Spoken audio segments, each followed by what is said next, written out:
Monumen Nasional atau yang populer dengan sebutan Monas atau Tugu Monas adalah sebuah monumen peringatan setinggi 132 meter atau sekitar 433 kaki yang didirikan untuk mengenang perlawanan rakyat Indonesia untuk merebut kemerdekaan dari pemerintahan kolonial Hindia Belanda. Monumen nasional ini terletak tepat di tengah lapangan Medan Merdeka, Jakarta Pusat. Kini Monas menjadi salah satu tujuan wisata jika berkunjung ke Jakarta. Maka tak lengkap rasanya jika ke Jakarta tidak mampir ke Monas. Untuk warga Jakarta sendiri, mungkin sudah menjadi hal biasa dengan Tugu Monas. Tetapi tahukah Anda, ada beberapa cerita unik di balik monumen nasional ini yang mungkin belum Anda ketahui.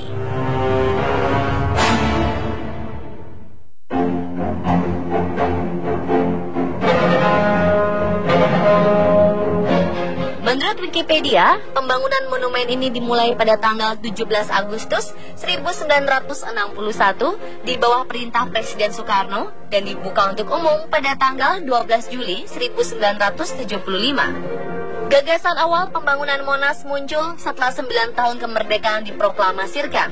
Beberapa hari setelah peringatan HUT ke-9 Republik Indonesia, dibentuk Panitia Tugu Nasional yang bertugas mengusahakan berdirinya Tugu Monas dan mempersiapkan segala sesuatu yang berhubungan dengan pembangunan Monas, termasuk mengumpulkan biaya pembangunan yang harus dikumpulkan dari swadaya masyarakat sendiri. Setelah itu dibentuk Panitia Pembangunan Monas yang dinamakan Tim Yuri, diketuai langsung oleh Presiden RI Soekarno. Melalui tim ini, sayembara diselenggarakan 2 kali. Sayembara pertama digelar pada 17 Februari 1955 dan sayembara kedua digelar 10 Mei 1960. Dengan sayembara ini diharapkan bentuk tugu yang dibangun benar-benar bisa menunjukkan kepribadian bangsa Indonesia bertiga dimensi, tidak rata, tugu yang menjulang tinggi ke langit, dibuat dari beton dan besi serta batu mualam yang tahan gempa, tahan kritikan zaman sedikitnya 1000 tahun, serta dapat menghasilkan karya budaya yang menimbulkan semangat kepahlawanan.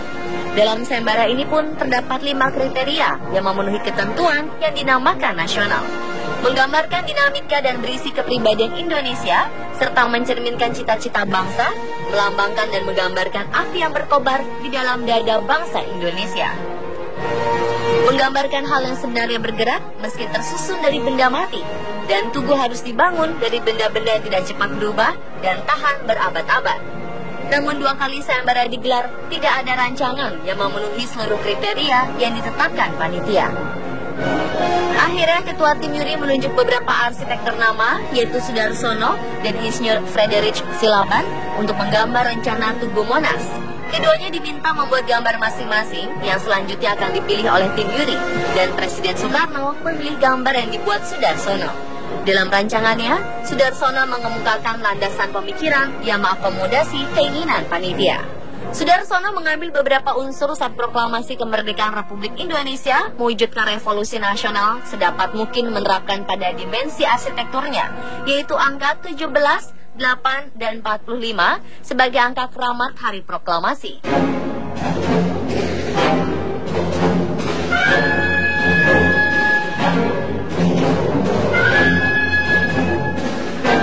Pembangunan Tugu Monas dilaksanakan melalui 3 tahapan, yaitu tahap pertama tahun 1961 hingga 1965. Pelaksanaan pekerjaannya di bawah pengawasan Panitia Monumen Nasional dan biaya yang digunakan bersumber dari sumbangan masyarakat. Tahap kedua 1966 hingga 1968. Pekerjaan yang masih dilakukan di bawah pengawasan Panitia Monas. Hanya saja biaya pembangunan bersumber dari anggaran pemerintah pusat. Pada tahap kedua ini, pembangunan mengalami kelesuan karena keterbatasan biaya. Dan tahap ketiga, 1969 hingga 1976, pelaksanaan pekerjaan berada di bawah pengawasan Panitia Pembina Tugu Monumen Nasional.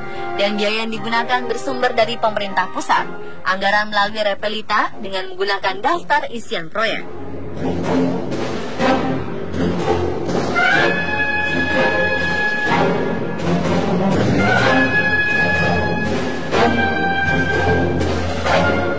Bentuk tugu yang menjulang tinggi mengandung falsafah lingga dan yoni yang menyerupai alu sebagai lingga dan bentuk wadah cawan berupa ruangan menyerupai lumpang sebagai yoni.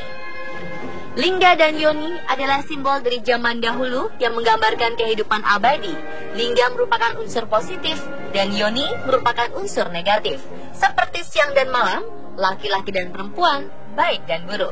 Badan tugu menjulang tinggi dengan lidah api di puncaknya melambangkan dan menggambarkan semangat yang berkobar dan tak kunjung padam di dalam dada bangsa Indonesia.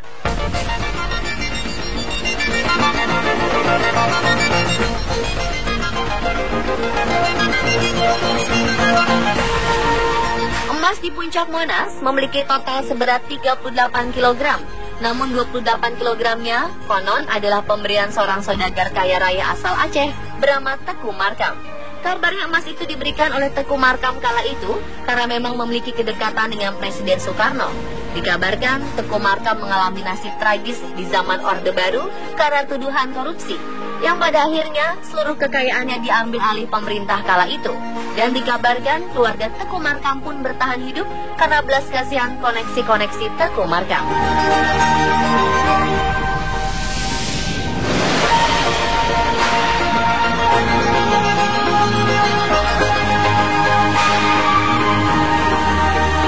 Emas di puncak Monas merupakan hasil tambang emas dari Desa Lebong, Provinsi Bengkulu.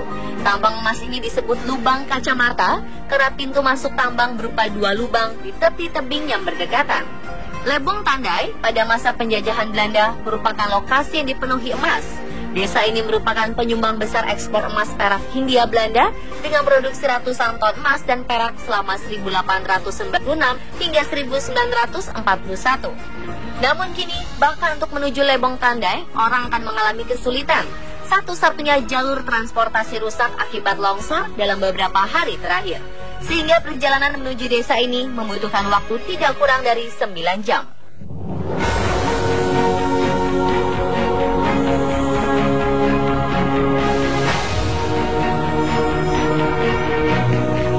Terdapat misteri lain yang beredar bahwa puncak Monas bukan sekedar berbentuk lidah api biasa. Konon, lidah api di puncak Monas tersebut menggambarkan sesosok perempuan yang sedang duduk bersimpuh dengan gerai rambutnya yang panjang. Rambut atasnya disimpul seperti sanggul kecil, duduk menghadap langsung ke istana negara. Namun sosok wanita di lidah api Monas tersebut hanya bisa dilihat dari sisi sebelah kiri Monas atau di Jalan Medan Merdeka Barat sebelah utara dekat dengan istana presiden. Kabarnya patung sosok wanita ini sengaja dibuat dengan sebaik-baiknya agar orang yang melihatnya tidak mengetahui secara langsung. Hingga kini, sosok wanita di puncak Monas itu pun masih misterius.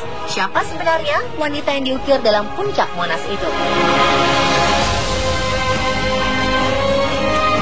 Pemirsa, itulah sedikit cerita tentang Monumen Nasional yang berada di Jakarta.